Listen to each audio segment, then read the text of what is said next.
ইসলামের ইতিহাসের গুরুত্বপূর্ণ একজন দার্শনিক বা লেখক ছিলেন হচ্ছে ইবনে খালদুন। ইবনে খালদুন জন্মগ্রহণ করেন হচ্ছে 1332 খ্রিস্টাব্দে এবং তিনি মৃত্যুবরণ করেন 1406 খ্রিস্টাব্দে। আরব মুসলিম বিশ্বের ইতিহাসে মূলত ইবনে খালদুন তার নামের মাধ্যমে ব্যাপক জনপ্রিয়তা অর্জন করতে সক্ষম হয়েছিলেন এবং কর্মের মাধ্যমে তিনি মানুষের মনও জয় করেছিলেন। ইতিহাস সমাজচিন্তার সর্বশ্রেষ্ঠ নামগুলোর একটি হচ্ছে এই ইবনে খালদুন। তাকে আধুনিক সমাজবিজ্ঞান ইতিহাস চর্চার পথিকৃৎ বলা হয়ে থাকে।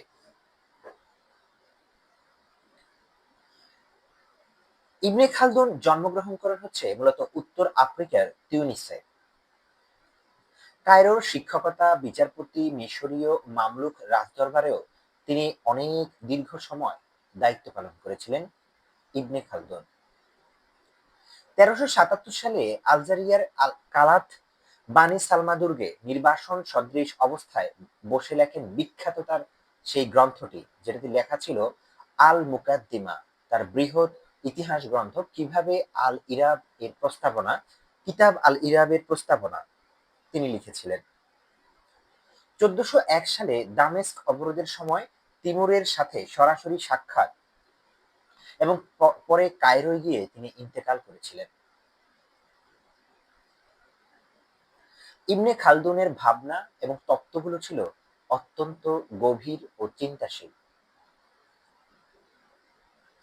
তার অন্যতম ভাবনা ও তত্ত্বের একটি হলো আসাবিয়া। আসাবিয়া মানে হচ্ছে গোষ্ঠীগত সংহতি বা বংশগত সংহতি বা গোত্রের প্রতি প্রীতি।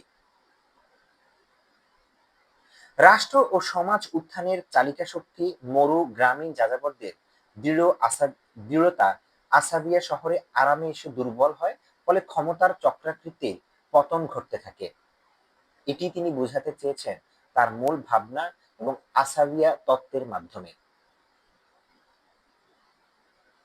ইবনে খালদুন ঐতিহাসিক পদ্ধতিরও আবিষ্কার করেছিলেন। কেবল আখ্যান নয়, কারণ, কার্য, বিশ্লেষণ, অর্থনীতি, ভূগোল, জনসংখ্যা সব মিলিয়ে আল আল উমরান বা মানব সমাজ ও সভ্যতা, বিজ্ঞান, এই সব বিষয়ে তিনি হচ্ছে পদ্ধতি আবিষ্কার করেছেন, প্রস্তাব রেখে গিয়েছেন। এছাড়া তিনি অর্থনৈতিক বিষয়ে কিছু ধারণা প্রদান করেছিলেন।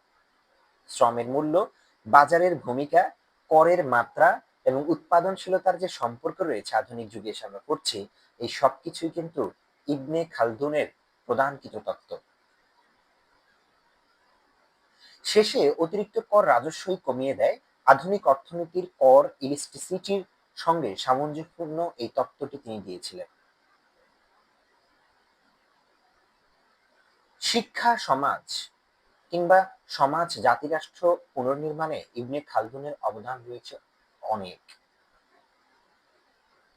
পর্যায়ক্রমিক শিক্ষার ক্ষেত্রেও ইবনে খালদুনের বিশেষ ভূমিকা রয়েছে। মানুষের নৈতিকতাকে দৃঢ়করণের ক্ষেত্রে ইবনে খালদুন অনেক বেশি গুরুত্ব প্রদান করেছিলেন। নগরায়ন বনাম যে গ্রাম, এই রকম যে একটা ব্যবস্থা, অর্থাৎ সবখানেই পর্যবেক্ষণ ভিত্তিক সরকার ব্যবস্থারও তত্ত্ব প্রদান করেছিলেন হচ্ছে ইবনে খালদুন।